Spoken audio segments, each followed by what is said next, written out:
আমাদের আল্লাহর পথে দাওয়াতের প্রথম দাওয়াত, প্রথম পয়েন্ট হলো যে শিরিক করবে না, শিরিক থেকে মুক্ত হও। শিরিকের চেয়ে বড় জুলুম আর কিছু নেই। শিরিক যদি আপনার ভিতরে থাকে, আপনার পরিবারে থাকে, আর আপনি নামাজ পড়েন, রোজা রাখেন, হজ করেন, জাকাত দেন, কোনো লাভ হবে ভাই? আপনার দাওয়াতের প্রথম কথা কি হবে? শিরিক করো না, শিরিক মুক্তভাবে আল্লাহর ইবাদত করো। কথা কি বুঝতে পারছেন? কিন্তু আমরা বাংলাদেশের মুসলমান ঠিক এই জায়গাটা বাদ দিছি। আমাদের সমাজের রন্ধে রন্ধে শিরিক ছড়িয়ে রয়েছে, আমরা বুঝিও না। আমি ছোট ছোট কয়েকটা শিরক আপনাদের বলবো, এরপরে দাওয়াতের দ্বিতীয় বিষয়ে যাব। আমরা একটু আগে বলছিলাম আল্লাহ তাআলা যে বিধান দেন সেটা আমাদের জন্য কল্যাণকর, আর আমরা হুজুরেরা যে বিধান আপনাদের বানিয়ে দিই যে সেটা আমাদের হুজুরদের জন্য কল্যাণকর। আপনারা যখন কারোর কোনো বিপদ হয়, কষ্ট হয়, কোনো সমস্যায় পড়েন, তখন আপনারা আমাদের কাছে দোয়া নিতে আসেন, আসেন না? আসেন না? আসেন না রে ভাই? এই যে আপনারা এত জায়গায় যান, দৌড়ন, ফুরফুরায় যান, পাকশি যান, অমুক জায়গায় যান, তমুক জায়গায় যান, এই যে আপনারা দৌড়াদৌড়ি করেন, তার 90% মূল বিষয় হলো দোয়া নেওয়া, ঠিক না? তবলিগের বিশ্ব ইজতেমায় চলে যান, তবলিগে শরীক হওয়ার জন্য না, কি জন্য যান? আমাদের পাকশির মাহফিলে চলে যান ওয়াজ শোনার জন্য না, কি জন্য যান? দোয়ায় শরীক হয়ে একটু বরকত পাওয়ার জন্য, ঠিক না? কেন?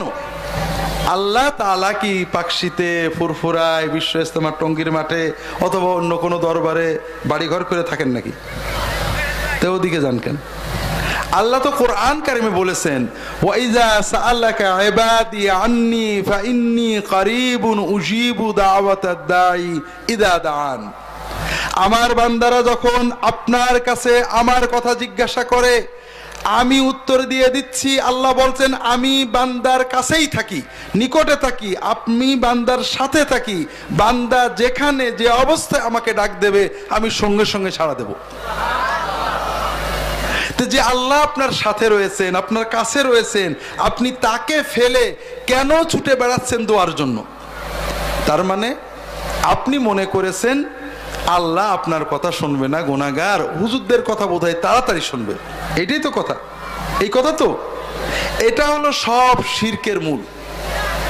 কেন? ভালো করে বোঝেন। একটা ছোট্ট বাচ্চা, 2 বছরের বাচ্চা, 1.5 বছরের বাচ্চা, মা রাগ করে। বাচ্চাদেরকে বেশি রাগ করে কে বলেন তো? তার মানে বাচ্চাদের সবচেয়ে বড় দুশ্মন হলো মা। একটা বাচ্চাকে মা বেশি মারে না দাদা বেশি মারে, দাদি বেশি মারে, বাপ বেশি মারে, বোন বেশি মারে? মারে বেশি কে কোন তো? তার মানে মারছে বড় দুশ্মন আর নেই, ঠিক না? হ্যাঁ, তো এখন একটা ছোট বাচ্চা আপনাদের মতো বুদ্ধিমান, আপনারা যেমন আল্লাহর সাথে করেন, ওর মার সাথে তাই করে। আমার মা খুব বদরাগী, খালি মারে, মা ভালো না। ওর যখনই দুধের কথা মনে হয়, খাওয়ার কথা মনে হয়, আদরের কথা মনে হয়, কোনো অসুবিধায় ও মার কাছে যায় না, মা তো বকা দেবে। ও আপার কাছে যায়, খালার কাছে যায়, দাদির কাছে যায়, আব্বার কাছে যায়, আব্বা দুধ খাবো, আব্বা খিদে লেগে, আব্বা একটা। ও মার কাছে বলে না, ওই আব্বা, দাদি, খালা ওরা বলে দেয় মাকে, তারপর মা দুধ দেয়। এইরকম যদি কোনো বাচ্চা থাকে, মা কি ওই বাচ্চার পরে খুশি হয়? হ্যাঁ, খুশি হয়। ওই বাচ্চা মায়ের মাতৃত্বকে অপমান করছে, ঠিক না? মায়ের মাতৃত্বের দাবি কি? যে সন্তানের যা কিছু হবে সবচেয়ে আগে কাকে বলবে? মাকে বলবে। আপনি যখন আপনার কোনো কষ্ট, বিপদ, ব্যথা, বেদনা, চাওয়া পাওয়া আল্লাহকে আগে না বলে ছুটে বেড়ান, আপনি আল্লাহর রুবুবিয়তকে অপমান করেন। আল্লাহর রুবুবিয়তের দাবি হলো যে শুধু আল্লাহর কাছে আপনি আর কারো কাছে যাবেন না। যদি কোনো সন্তান এরকম হয় না, ছোট শিশুর যে বুদ্ধি আছে আপনাদের সেই বুদ্ধি নেই। কোন সন্তান যদি মার কাছে না চেয়ে কোনো কিছু লাগলেই খালার কাছে দাদির কাছে চায়, মা কি ওই ছেলেকে ভালোবাসতে পারে? রাগ হয় না আমার? মা ভালোবাসে ঠিকই, কিন্তু খুবই কষ্ট পায় যে এই ছেলেটা আমাকে অপমান করছে, ঠিক না বেঠিক? আপনি আপনার রবকে অপমান করেন। 2 নম্বর কথা ভাইরা, আপনার জন্য কোনটি সুবিধা? আপনার রব আপনাকে ওয়াদা করেছে, আপনার মালিক কোরআনে বলেছে কোন বিপদ আপদ হইলে ওয়াস্তাঈনু বিস-সাবরি ওয়াস-সালাহ, তোমার বিপদ হোক, কষ্ট হোক, ব্যথা হোক, বেদনা হোক, যত কিছু হোক, তোমার যদি সাহায্য চাইতে হয় আল্লাহর কাছে, সবর করো এবং নামাজ পড়ো, নামাজ পড়ে আল্লাহর কাছে দোয়া করো, আল্লাহ সব বিপদ কাটিয়ে দেবে। আর আল্লাহ রাসূল সাল্লাল্লাহু আলাইহি ওয়াসাল্লাম আমাদের এটাই শিখালেন,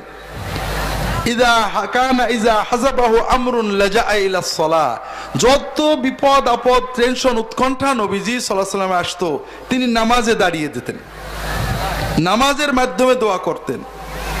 রাসূলুল্লাহ সাল্লাল্লাহু আলাইহি ওয়াসাল্লাম বলছেন, সাল্লাল্লাহু কুল্লা শাইইন হাত্তা শিসআন-নালি হাত্তাল মিলহা, তোমার যা বিপদ আপদ কষ্ট যা চাওয়ার হয়, তোমার যদি লবণও না থাকে, বলো আল্লাহ আমার লবণ লাগবে, ব্যবস্থা করে দাও। জুতোর ফিতে ছিঁড়ে যায়, আল্লাহ আমার ব্যবস্থা করে দাও। আর কারোর কাছে কিছু চাইবে না। কথা বোঝেননি? এখন দুটো ব্যবস্থা দেখেন কোনটা ভালো লাগে। আপনার কোনো কষ্ট হয়েছে, আপনি ওযু করেছেন, নামাজে দাঁড়িয়েছেন, তাহাজ্জুদে দাঁড়িয়েছেন, 2 রাকাত নামাজ পড়ে সেজদায় যে অথবা হাত তুলে কাঁদছেন, আল্লাহ ভালো করে, আল্লাহ আমার বাপরা। আর একটা হলো, আপনার বিপদ হয়েছে, গরুর অসুখ, ছেলের অসুখ, মেয়ের অসুখ, বউয়ের ক্যান্সার, অমুক কিছু তমক কিছু, আপনি জামা পরেছেন, পায়জামা পরেছেন, শ্যান্ট পরেছেন, প্যান্ট পরেছেন, পকেটের মানি ব্যাগের ভিতরে 2000 টাকা নিয়েছেন, এই পকেটে 200 টাকা নিয়েছেন, 2 কেজি আম কিনেছেন, একটা ছাগল মুরগি পাললে নিয়েছেন, নিয়ে আপনি আমার কাছে চলে গেলেন। দুটো পথ আছে আপনার, আপনার জন্য কোনটা সহজ? আগেরটা। আপনার স্বার্থ কোনটাতে রক্ষা হয় আর আমার স্বার্থ কোনটাতে রক্ষা হয়? বাঙালি আমরা বলি যে নিজের ভালো পাগলও বোঝে, তবে আমার ধারণা, রাগ করেন না, নিজের ভালো বাঙালি বোঝে না, হুজুরদের ভালো বেশি বোঝে। বিশ্বাস করেন, রাজনৈতিক ময়দানে আর একটা লোককে এমপি করে কোটিপতি হওয়ার জন্য আপনি জাল ভোট দিয়ে জেলে যান, মারামারি করেন, আপনার কোনো লাভ হয় না। লাভ হয় কার? অথচ বাঙালি পরের ধান্দা করতে যেয়ে নিজের জীবন নষ্ট করে, আর হুজুরের পকেট ভারী করার জন্য নিজের ঈমান নষ্ট করে। যেটা বলছিলাম, আমার একটা রাহে বেলায়েত নামে একটা বই আছে, দেখবেন রাসূলুল্লাহ সাল্লাল্লাহু আলাইহি ওয়াসাল্লাম 2 সাজদার মাঝখানে, ছোট্ট একটা উদাহরণ দিচ্ছি, আমাদের দেশের মানুষদের নামাজ, দাওয়াতের বিষয়ে নামাজ আসবে যদি সময় থাকে। আমাদের দেশের মুসলমানদের নামাজ খুব সুন্দর, দাঁড়ালে পারে মরে গেলেও 1 পা নড়বে না, চুলকালেও 1 পা নাড়বে না, মোবাইল বেজে মসজিদ উল্টে গেলেও গানের সাউন্ডে মোবাইল বন্ধ করবে না, মাশাআল্লাহ খুব সুন্দর। কিন্তু রুকু সেজদা ঠিক না। রুকুতে যে কোনো মনে হয় যেন রুকুতে পিঠ ব্যথা হয়ে গেছে, কোনো রকম 1 সেকেন্ড পরে উঠে পড়ে, খাড়া। কিন্তু উঠে আবার সমস্যা হলো, পুরো খাড়া হয় না, এই পর্যন্ত ওঠে, উঠেই ঢবাস করে পড়ে যায়। এরপরে 2 সেজদার মাঝখানে বসতে কষ্ট হয়, কোমর ব্যথা করে, এইটুকু উঠে আবার সেজদা দেয়। এরকম আছে না নেই? 50 বছর নামাজ পড়ছে এরকম। আল্লাহ রাসূল সাল্লাল্লাহু আলাইহি ওয়াসাল্লাম বলছেন, লাউ মাতা হাযা আলা হাযা মাতা আলা গায়রি মিল্লাতি রাসূলুল্লাহ সাল্লাল্লাহু আলাইহি ওয়াসাল্লাম, যদি এই নামাজ পড়ে আপনি মরেন, নবীর উম্মত হয়ে মরতে পারবেন না। আপনি নামাজে সূরা ফাতিহা জানেন না, সমস্যা নেই, নিয়তের বস্তা বলে সমুদ্রে ফেলে দেন। দোয়া দরুদ জানেন না, কোনো সমস্যা নেই, নামাজের কিচ্ছু লাগবে না, আপনি সুবহানাল্লাহ বললেও নামাজ হবে। শিখতে চেষ্টা করবেন, কিন্তু রুকু সেজদায় ফাঁকি দিলে নামাজ হবে না। আপনি কি ফাঁকি দিলেন? মুহাম্মদ রাসূলুল্লাহ সাল্লাল্লাহু আলাইহি ওয়াসাল্লাম 2 সেজদার মাঝখানে বসে কি বলতেন? আল্লাহুম্মা গফিরলি ওয়ারহামনি ওয়ারযুকনি ওয়াহদিনি ওয়াআফিনি ওয়াফু আন্নি ওয়াজবুরনি ওয়ারফানি। ঘড়ি দেখবেন 10 থেকে 15 সেকেন্ড লাগে। কি বলতেন? আল্লাহ আমার মাফ করে দাও, গুনাহ মাফ করে দাও, আল্লাহ আমার রহমত করো, আল্লাহ আমার হেদায়েত করো, আল্লাহ আমার রেজেক বাড়াই দাও, আল্লাহ আল্লাহ আমার সুস্থতা দাও, আল্লাহ আল্লাহ আমার নিরাপত্তা দাও, আল্লাহ বিপদ আপদে যেন না পড়ি, আল্লাহ আল্লাহ আমার যত ক্ষয়ক্ষতি হয়েছে পূরণ করে দাও, আল্লাহ আল্লাহ আমার মর্যাদা বাড়িয়ে দাও, আল্লাহ। দোয়াগুলো কেমন লাগলো? কয় সেকেন্ড লাগে? 10 সেকেন্ড। সারা দিনে 30 রাকাত নামাজ পড়লে 300 সেকেন্ড। 300 সেকেন্ডে কয় ঘন্টা হয় ভাই? কয় মিনিট হয়? হ্যাঁ, 5 মিনিট। সারা দিনের ভিতরে 30 রাকাত নামাজে যদি 5 মিনিট আপনি এই দোয়াগুলো করেন, আপনার জীবনের সব কষ্ট আল্লাহর মধ্যে দূর হয়ে যাবে। কিন্তু বাঙালি বড় হতভাগা যে এই 10 সেকেন্ডের দোয়া না করে টাকা পয়সা নিয়ে আমার কাছে দৌড়ায়।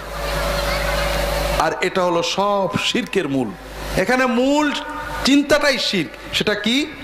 আমরা মনে করি যে বড় রাজা বাদশার কাছে গেলে, বড় চেয়ারম্যান, মেম্বার, মন্ত্রী, ডিসি, এসপির কাছে গেলে সরাসরি যাওয়া যায় না। যাওয়া যায় নাকি? তার কোনো আপনজনের মাধ্যমে গেলে কাজটা ভালো হয়, ঠিক না ভাই? কাজে আল্লাহর কাছে গেলেও তো একটা মাধ্যম নিয়ে যাইতে হবে, ঠিক না? ঠিক না? ভালো করে বোঝেন, আন্দাজে কথা বলেন না। রাজা, বাদশাহ, মন্ত্রী, মিনিস্টার, এমপি এদের কাছে মধ্যস্থ নিয়ে যেতে হয় কেন? কারণ রাজা, বাদশাহ, প্রধানমন্ত্রী আমাকে চেনে না, ঠিক না? ডিসি সাহেবের অফিসে যাবেন, ডিসি আপনার চেনে নাকি? চেনে না। কাজেই আপনি ডিসির অফিসের কোনো একটা লোক দিয়ে যদি বলাই দিতে পারেন এই লোকটা খুব ভালো লোক, তখন ডিসি আপনাকে পারমিশন দেবে, ঠিক না? আল্লাহ তো সেরকম। আল্লাহ তোমাদের চেনে না? চেনে? চেনে? ভালো করে বুঝিস যখন চেনে। তারপরেও তো নাউজুবিল্লাহ, আল্লাহর হয়তো কোটি কোটি কোটি কোটি কোটি কোটি কোটি কোটি বান্দা, আল্লাহ হয়তো নাউজুবিল্লাহ ঝাপসা চেনে। একজন হুজুর যদি বলে দেয় যে আল্লাহ এটা তোমার খুব ভালো বান্দা, আল্লাহ তাড়াতাড়ি চেনবে নাকি? কেউ যদি আল্লাহ তাআলার ব্যাপারে ধারণা করে যে ডিসিএসপি চেনে না, আল্লাহ হয়তো চেনে না, তার ঈমান থাকে নাকি? যে আল্লাহ আমাকে মায়ের চেয়ে বেশি চেনেন, তার কাছে কেউ বলে দেওয়া লাগে নাকি? মায়ের কাছে ঢুকতে সন্তানের পারমিশন লাগে নাকি?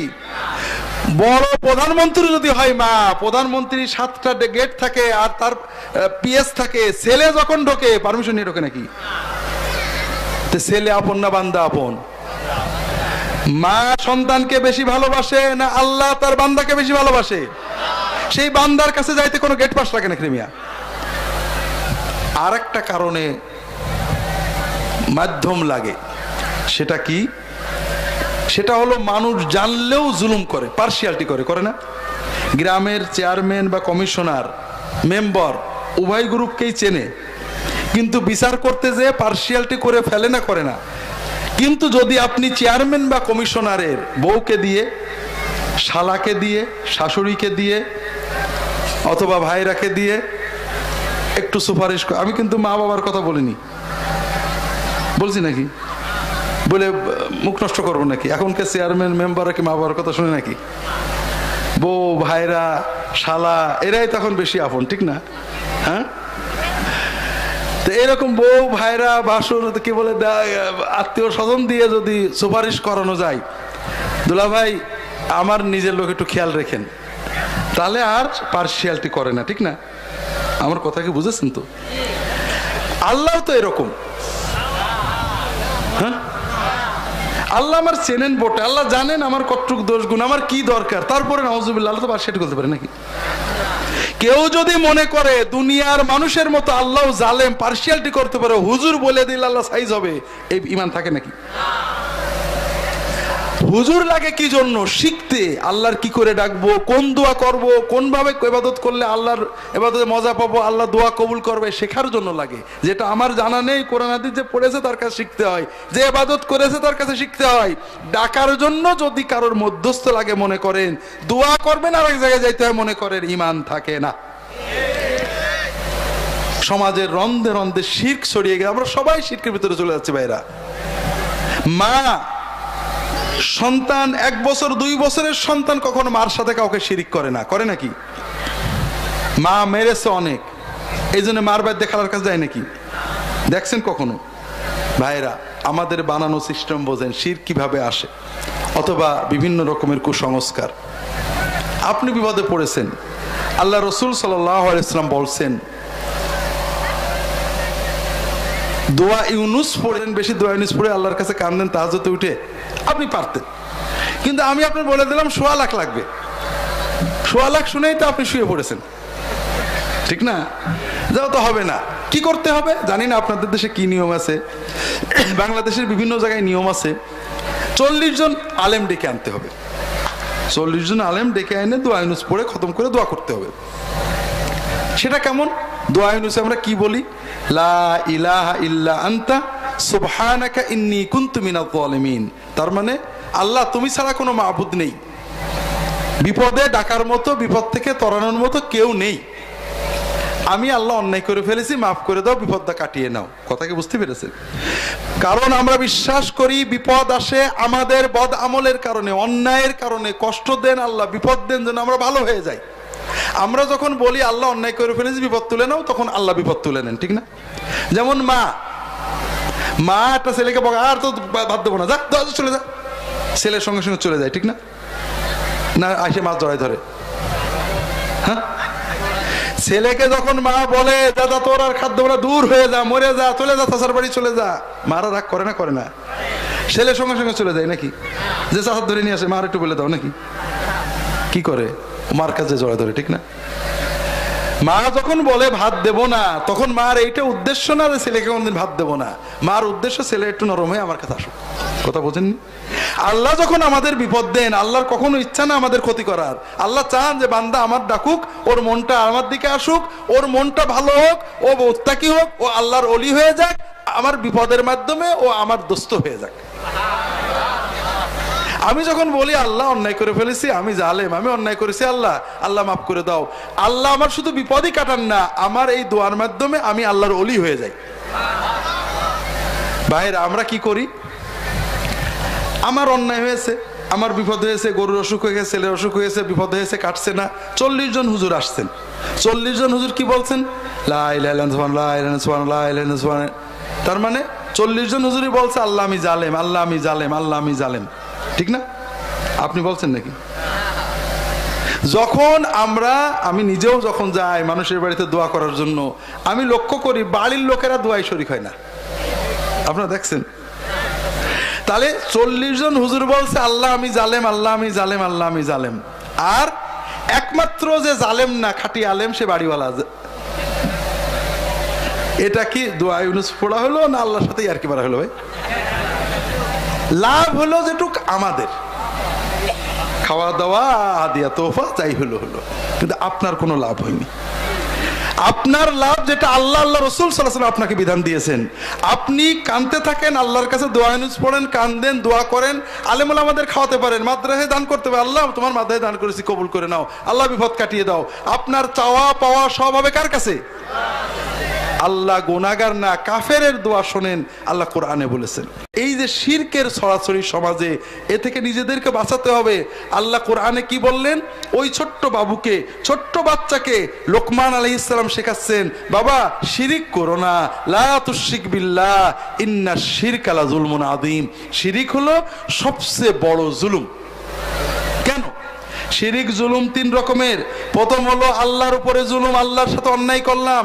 কোন সন্তান যদি মার ইবাদত না করে, মার অর্থাৎ মার মহব্বত না করে, মার ভক্তি না করে, শাশুড়ির বেশি ভক্তি করে, মা কি খুশি হয় না বেজার হয়?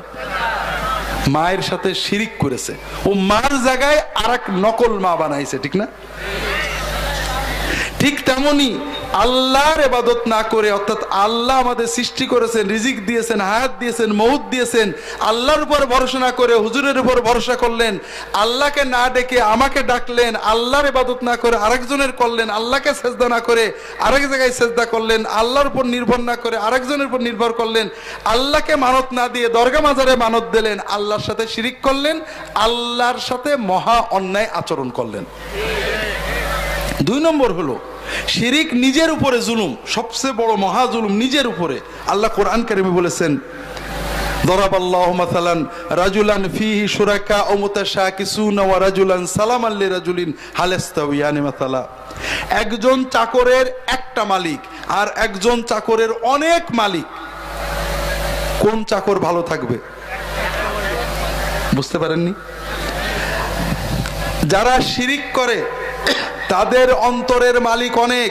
ওই গাছতলার পানি, ওই বাগেরহাটের কচ্ছপের ময়লা, ওই সিলেটের কি বলে গজার মাসের ময়লা, অমুক জায়গার জিনিস অমুক জায়গায় গেলে দোয়া পাওয়া যাবে, অমুক জায়গায় বদদোয়া হয়ে যাবে, অমুকে আশীর্বাদ করবে, অমুকে বদদোয়া দিয়ে দেবে, এই চিন্তায় সারাদিন অস্থির থাকে। কথা কি বুঝতে পেরেছেন? ও নত জানু, ও সবসময় ভয়ে ভয়ে থাকে কার কাছে যে দোয়া পাওয়া যায়, কার কাছে যে বদদোয়া পাওয়া যায়। ও মানুষের হতে পারে না। আর যে একমাত্র আল্লাহর ইবাদত করে তার মনের মালিক একমাত্র কে? বিপদের মালিক কে? বিপদ কাটানোর মালিক কে? একমাত্র আল্লাহ। ওর কোনো ভয় থাকে না। বিশ্বাস করেন, তাওহীদটাকে জোরালো করেন, ইমান মনের ভিতরে কোনো টেনশন থাকবে না। আমার ভালো, আমার মন্দ, আমার কল্যাণ, আমার অকল্যাণ মালিক কে? যে আল্লাহ আমাকে আমার মায়ের চেয়ে ভালোবাসেন। আমার কোনটা ভালো আল্লাহ আমার চেয়ে বেশি জানে। আমার চিন্তা, আমি আল্লাহর হুকুম পালন করব, আল্লাহর হুকুমটা আমি আল্লাহর কাছে চাইবো। কথা বোঝেননি?